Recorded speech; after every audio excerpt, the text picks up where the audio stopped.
नमस्कार, आप देख रहे हैं अपना बिहार। मैं हूं आपके साथ सुकन्या सिंह। कोरोना बंदी में बिहार सरकार ने भी श्रम कानून में बड़ा बदलाव किया। अब श्रमिकों से 8 की जगह 12 घंटे काम कराया जा सकेगा। साथ ही ट्रेड यूनियन से जुड़े कानून में भी संशोधन किया गया है। सरकार इसके पीछे प्रदेश में निवेश को बढ़ावा देने की दलील दे रही है।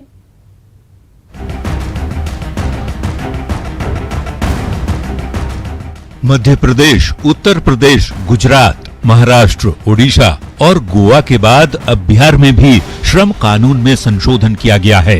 बिहार के श्रम मंत्री ने इसकी घोषणा की। बिहार के हित में बहुत बेहतर रहेगा। हम 8 घंटा से अब 12 घंटा तक हमारे श्रमिक काम करेंगे। जो एक्स्ट्रा टाइम काम करेंगे उसका मेहनताना भी मिलेगा। तो बिहार में बदले श्रम कानून के तहत श्रमिकों से अब 12 घंटे काम कराया जा सकेगा। 6 घंटे काम के बाद आधे घंटे का ब्रेक मिलेगा। ऐसा निवेश को प्रोत्साहन देने के लिए किया गया है। एक दिन में उद्योगों का रजिस्ट्रेशन होगा। साथ ही ट्रेड यूनियन से जुड़े कानून में भी संशोधन किया गया है।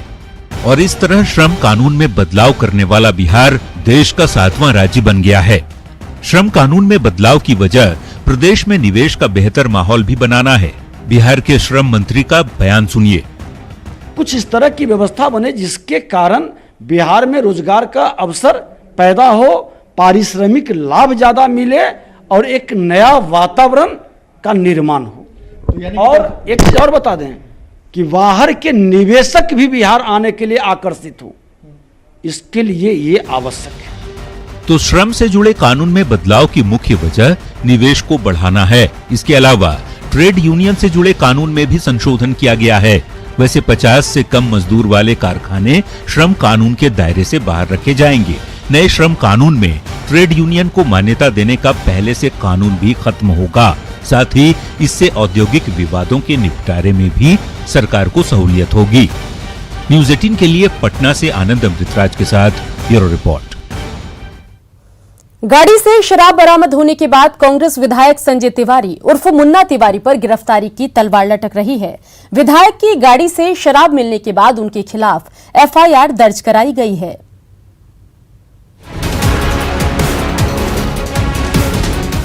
इस गाड़ी को करीने से देख लीजिए। ये वो गाड़ी है जो कानून के रास्ते पर नहीं चलती, क्योंकि इस सफेद गाड़ी की स्टीयरिंग सियासत के हाथों में है। अब जरा इस गाड़ी के नंबर पर भी गौर फरमाइए। नंबर बता रहा है कि ये किसी रसूखदार की गाड़ी है। दरअसल इस गाड़ी का मालिक कोई आम इंसान नहीं है, बल्कि बक्सर से कांग्रेस का विधायक है, जिनका नाम संजय तिवारी उर्फ मुन्ना तिवारी है। इस गाड़ी से 1-2 नहीं बल्कि 8 बोतल शराब मिली है, वो भी विदेशी। बक्सर जिला अंतर्गत सिमरी थाना क्षेत्र में एक वाहन के संबंध में जानकारी मिली कि उसमें शराब का परिवहन किया जा रहा है। जांच की गई तो ये बात सही पाई गई और ये वाहन बिलोंग करता है स्थानीय माननीय विधायक का जो है। तो इसमें 7 व्यक्तियों के विरुद्ध कांड दर्ज किया गया है, जिसमें से 4 व्यक्तियों की गिरफ्तारी हो चुकी है और बाकी 3 के विरुद्ध यह कार्रवाई जारी है। इस गाड़ी पर सवार 4 लोगों को पुलिस ने गिरफ्तार कर लिया है और गाड़ी भी जब्त कर ली है। बताया जा रहा है कि लॉकडाउन में जरूरतमंदों के बीच राशन बांटने के नाम पर विधायक की गाड़ी में शराब ढोई जा रही थी। तो सवाल है कि राशन के नाम पर जनता के साथ छलावा क्यों? शराबबंदी वाले सूबे में शराब कहां से आई? कांग्रेस विधायक की गाड़ी में शराब कैसे पहुंची? जाहिर है इन तमाम सवालों का जवाब बिहार मांग रहा है, जिसका जवाब आना अभी बाकी है। न्यूज़ 18 के लिए बक्सर से पुष्पराज पांडे की रिपोर्ट। कांग्रेस विधायक मुन्ना तिवारी की गाड़ी से शराब बरामद होने के बाद अब सियासत तेज है। जेडीयू ने कहा कि जो विपक्ष पहले सरकार पर शराबबंदी कानून को फेल बताता था, अब वही विपक्ष, वही कांग्रेस के नेता ही कानून को पलीता लगाने में जुटे हैं। वहीं कांग्रेस की ओर से सफाई दी जा रही है कि उनके नेता राहत कार्यों में जुटे हैं। यदि कोई शराब लाकर उनकी गाड़ी में रख देता है तो इसमें उनकी गलती नहीं। 1 महीना से रिलीफ काम में लगे हुए हैं। उस गाड़ी में वो खुद नहीं थे, ये बात सच है। और सबसे बड़ी बात है कि जब विधायक ने खुद बयान दिया है जो इस बात की जांच करा ली जाए जिसमें हम कहाँ से दोषी हैं, और जांच में बहुत बात छन के आ जाएगी। एक जनप्रतिनिधि की गाड़ी से शराब की बरामदगी ये कई सवाल खड़े करता है कि ये अराजकतावादी जो शक्तियां हैं वो दरअसल बिहार की जनता के साथ, उनकी भावनाओं के साथ और आधी आबादी के सपनों के साथ ऐसा खिलवाड़ क्यों कर। जो प्रभावी प्रावधान है उनका निश्चित तौर पर, चाहे एक आम व्यक्ति हो या एक जनप्रतिनिधि हो, अगर किसी ने भी कानून तोड़ा है तो उसके लिए समान दंड होना चाहिए। कोरोना काल बिहार के ऐसे लोगों के लिए आफत बनता जा रहा है जो अपने घर लौटना चाहते हैं और लौट भी रहे हैं, लेकिन संक्रमण का दौर कहीं काल बन रहा है तो कहीं परेशानी का सबब। आखिर क्यों, ये रिपोर्ट देखिए।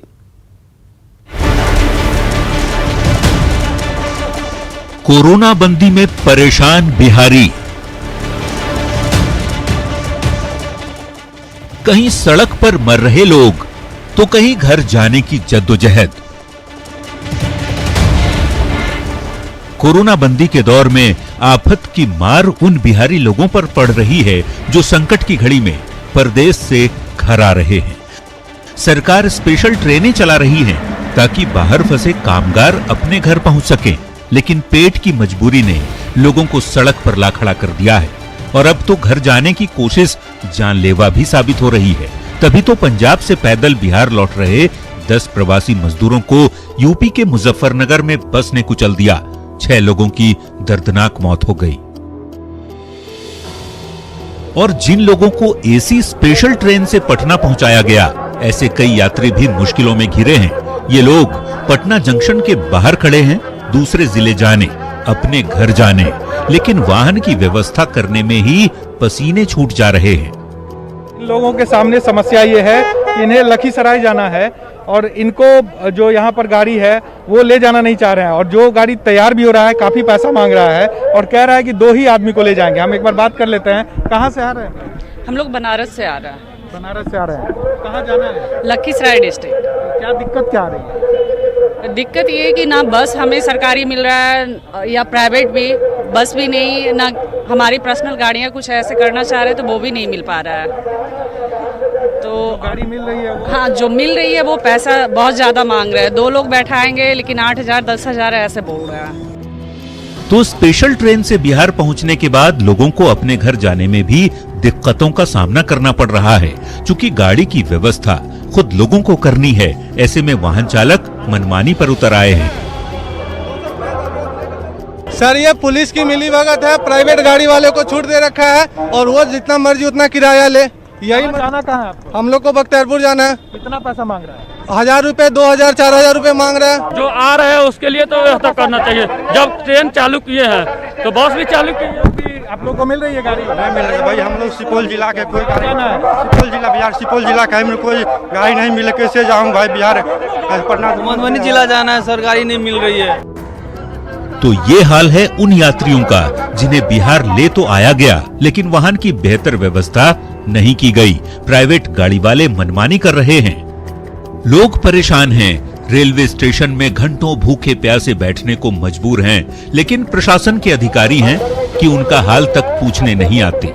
हद है, केवल दूसरे प्रदेश से अपने राज्य लौटाकर कर्तव्यों की इतिश्री कर ली गई और मंगलमय यात्रा का सब्जबाग दिखाकर यात्रियों को छोड़ दिया गया उनके हाल पर। न्यूज़ 18 के लिए पटना से साकेत कुमार के साथ ब्यूरो रिपोर्ट। जाहिर है बिहार में कोरोना मरीजों का आंकड़ा 1000 के करीब पहुंच चुका है, जो कि बेहद चिंता की बात है। आइए जानते हैं वो 10 बड़ी वजहें जिससे बिहार सरकार बेहद चिंतित है। अब तक 2 लाख लोग बिहार आ चुके हैं। अब तक, जी हां, बता दें आपको कि आंकड़े ये हैं कि 2 लाख लोग अब तक बिहार आ चुके हैं। और अब तक क्या कुछ हुआ वो हम आपको दिखा रहे हैं। साथ ही आपको बताएं कि अब तक 178 श्रमिक स्पेशल ट्रेन बिहार आ चुकी है। टेस्ट किए गए 374 प्रवासियों में 335 पॉजिटिव हैं। बेगूसराय में सबसे ज्यादा 26 प्रवासी पॉजिटिव मिले हैं। दिल्ली से लौटे 6.12% मजदूर कोरोना पॉजिटिव हैं। प्रखंड स्तर पर 4163 क्वारंटीन सेंटर बने हैं। क्वारंटीन सेंटर में 1,89,000 लोग रह रहे हैं। अभी 4,27,200 लोग बिहार आएंगे। प्रवासी मजदूरों से बिहार में खतरा बढ़ सकता है। प्रवासी मजदूरों के बिहार आने का सिलसिला जारी है और मजदूरों की परेशानी भी साफ दिख रही है। ऐसी ही तस्वीर आई है कटिहार रेलवे स्टेशन से, जहां बिस्किट के पैकेट के लिए छीना झपटी होती रही। स्टेशन पर बिस्किट के पैकेट मंगाए गए थे, जिसे ट्रेन से उतरने वालों को बांटा जाना था, लेकिन इससे पहले कि पैकेट्स को मजदूरों में बांटा जाता, लोगों में इसे झपटने की होड़ लग गई और प्लेटफॉर्म पर छीना झपटी शुरू हो गई, जिसके बाद काफी देर तक हंगामे का माहौल रहा। हालांकि रेलवे अधिकारियों का कहना है कि आईआरसीटीसी ने खाने का पूरा इंतजाम किया है और लोगों को धैर्य बनाकर रखना चाहिए। आईआरसीटीसी की तरफ से जो खाना दिया जा रहा था, उसमें क्योंकि आईआरसीटीसी का एक ही आदमी रहता है जो एक कोच में खाना डिस्ट्रीब्यूट करता है, वो एक एक करके लोगों को खाना बांट रहा था। इतने में कुछ लोग अपना पेशेंस नहीं रख पाए और खाने पे टूट पड़े, जो कि बहुत ही दुखद है। हम लोगों से ये अपील करना चाहेंगे आपके माध्यम से कि कृपया ऐसा ना करें। जो इंस्ट्रक्शंस है उनको फॉलो करें। सारी सुविधाएं जो सरकार की तरफ से दिया जा रहा है सब मिलेगा, लेकिन आपको अपना धैर्य नहीं खोना है। बिहार में जब से प्रवासी मजदूरों के आने का सिलसिला शुरू हुआ है, तब से बिहार में कोरोना पॉजिटिव मरीजों की संख्या भी तेजी से बढ़ी है। स्वास्थ्य के जानकार भी इस बात को स्वीकार कर रहे हैं। ऐसे में बिहार सरकार के सामने स्थिति अब और गंभीर होती जा रही है। रिपोर्ट देखिए। इसे महज संयोग कहें या बाहर से आने वाले अप्रवासी मजदूरों की बदकिस्मती, जब से उनके बिहार आने का सिलसिला शुरू हुआ है, तब से बिहार में कोरोना पॉजिटिव मरीजों की संख्या भी तेजी से बढ़ी है। स्वास्थ्य विभाग के जानकार भी इस बात को स्वीकार करते हैं। टेस्ट भी ज्यादा हो रहा है और लोग भी बाहर से आ रहे हैं, संक्रमित जगह से आ रहे हैं, तो हो सकता है कि इसके चलते हुए नंबर ऑफ पेशेंट जो है कोरोना से अफेक्टेड वो ज्यादा हो रहे हैं। जब बिहार सरकार बाहर फंसे अप्रवासी मजदूरों को वापस नहीं ला रही थी, तो चारों तरफ बिहार सरकार की बदनामी हो रही थी। विपक्ष भी सरकार पर अपने लोगों के साथ असंवेदनशील होने का आरोप लगा रहा था। अब जब बिहार सरकार मजदूरों को लेकर आ रही है, तो बिहार में स्थिति भयावह होती जा रही है। लगातार इस बात की आवश्यकता महसूस की जा रही है कि जांच की संख्या को बढ़ाया जाना है और हम सब लोग सरकारी स्तर पे भी लगातार इस संख्या को बढ़ा रहे हैं। इस बात में कोई संदेह नहीं कि बिहार में प्रवासी मजदूरों के आने के बाद से स्थिति बिगड़ी है, लेकिन सवाल उठता है कि इस परिस्थिति में बिहार सरकार क्या करे? क्या उन मजदूरों को दूसरे प्रदेशों में उनके हालात पर छोड़ दे? जरूरत इस बात की है कि मुश्किल घड़ी में विपक्ष सरकार का साथ दे और लोग भी अपनी जिम्मेदारी को समझें। न्यूज़ 18 के लिए पटना से संजय कुमार की रिपोर्ट। पटना के एनएमसीएच से 5 कोरोना मरीजों को आज छुट्टी दे दी गई। आरएमआरआई से तीसरी रिपोर्ट नेगेटिव आने के बाद सभी को छोड़ा गया।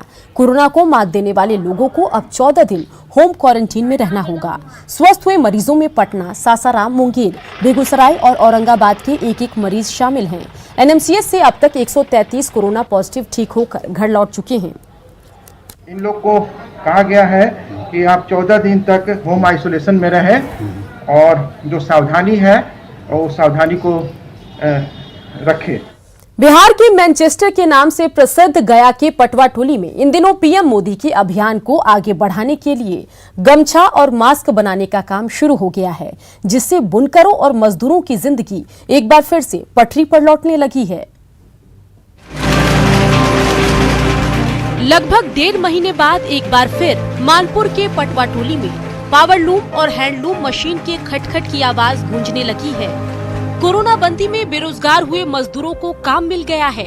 बिहार सरकार के उद्योग विभाग ने यहां गमछा और मास्क बनाने का ऑर्डर दिया है।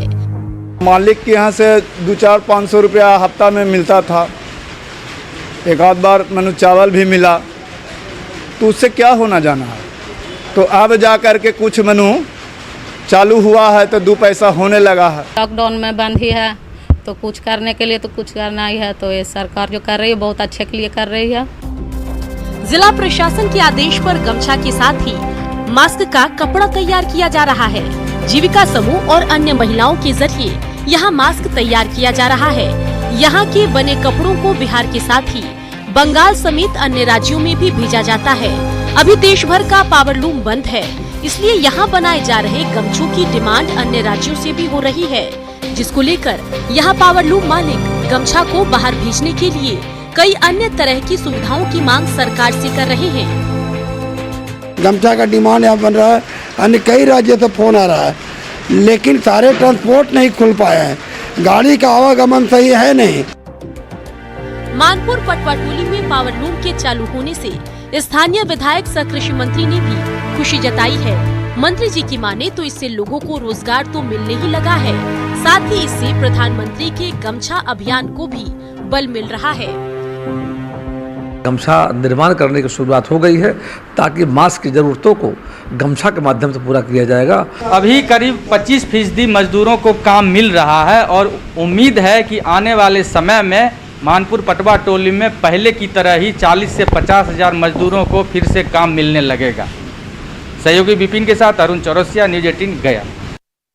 लॉकडाउन में कंपटीशन की तैयारी कर रहे छात्रों को कोचिंग समेत तैयारी के मटेरियल को लेकर काफी दिक्कतें आ रही है। ऐसे छात्रों की मदद के लिए बिहार के 3 IAS अधिकारी सामने आए हैं। तीनों ने मिलकर एक टेलीग्राम ऐप बनाया है। इस ऐप के जरिए कंपटीशन की तैयारी करने वाले बिहार के छात्रों को मदद मिलेगी। रिपोर्ट देखिए। विजुअल में दिख रहे ये तीनों IAS अधिकारी हैं। लॉकडाउन में इन तीनों ने कंपटीशन की तैयारी कर रहे बिहार के छात्रों के लिए गोपालगंज स्टूडेंट गाइडेंस नाम से एक ऐप बनाया है। इस ऐप पर छात्र अपने सवाल का जवाब पा सकते हैं। गोपालगंज के विजय कुमार, जो 2014 बैच के IRTS हैं, इन दिनों चक्रधरपुर रेल मंडल में DCM के पद पर तैनात हैं। बताते हैं कि इनकी छोटी सी कोशिश है जिससे लॉकडाउन में तैयारी करने वाले छात्रों को मदद मिल सके। हम कुछ ऑफिसर्स मिलकर एक टेलीग्राम चैनल क्रिएट किए हैं जिसका नाम है गोपालगंज स्टूडेंट गाइडेंस। इस चैनल को कोई भी स्टूडेंट्स, चाहे वो बोर्ड एग्जाम दे रहा हो या किसी कंपटीशन की तैयारी कर रहा हो, जैसे IAS, PCS, बैंक, SSC इत्यादि, वो इस चैनल को ज्वाइन कर सकता है। ये बिल्कुल फ्री ऑफ कॉस्ट है। गोपालगंज के ही सुमित कुमार राय, जो 2018 बैच के IAS हैं और वर्तमान में पश्चिम बंगाल कैडर में अधिकारी हैं। ये बिहार, खासकर गोपालगंज के छात्रों की तैयारी को लेकर चिंतित हैं और उनकी मदद करना चाहते हैं। वहीं IAS संतोष कुमार राय, जो समस्तीपुर के रहने वाले हैं और वर्तमान में अरुणाचल प्रदेश कैडर के अधिकारी हैं, बताते हैं कि इस कोरोना काल में हमारी कोशिश तैयारी करने वाले छात्रों को मोटिवेट करना भी है। एक चीज देखा गया है अपने गोपालगंज के स्टूडेंट कम्युनिटी में कि they don't have clear idea.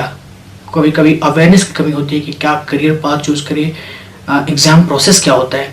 तो उस केस में you can reach out to us. ये जो टेलीग्राम चैनल हमारा है उसमें कोई भी अपना सवाल आप पूछ सकते हैं अपनी तैयारी से रिलेटेड, कि तैयारी कैसे करें, सब्जेक्ट का चुनाव कैसे करें, कैसे पूरी तैयारी के दौरान अपनी जो सकारात्मक है बिहेवियर उसको बनाए रखें, मोटिवेशन को कायम रखें। तो इससे संबंधित कोई भी आपके पास अगर कोई सवाल हो तो जरूर हमें शेयर करें।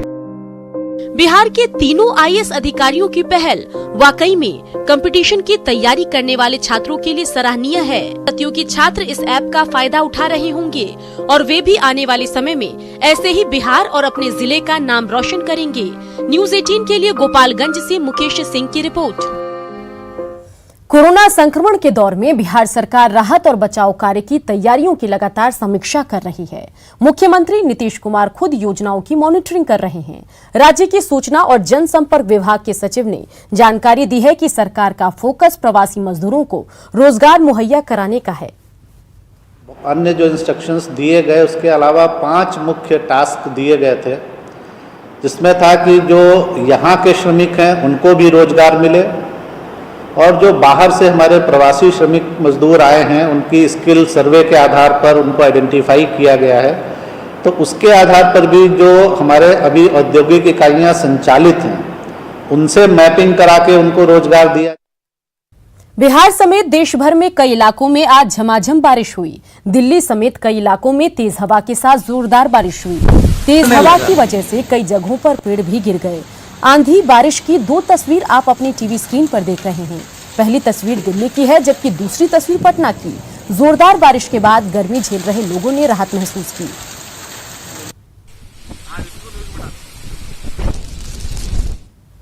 और लोगों को गर्मी से राहत तो मिली, लेकिन कई जगहों पर पेड़ गिर गए हैं। कहीं सड़क पर पेड़ गिरे तो कहीं घर पर पेड़ गिरने से बिजली के तार भी टूट गए, जिससे कई इलाकों में घंटों बिजली गुल रही।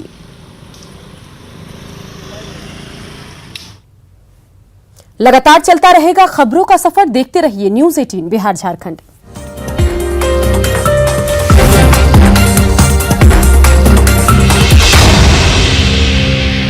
इस न्यूज़ हेडलाइंस के प्रायोजक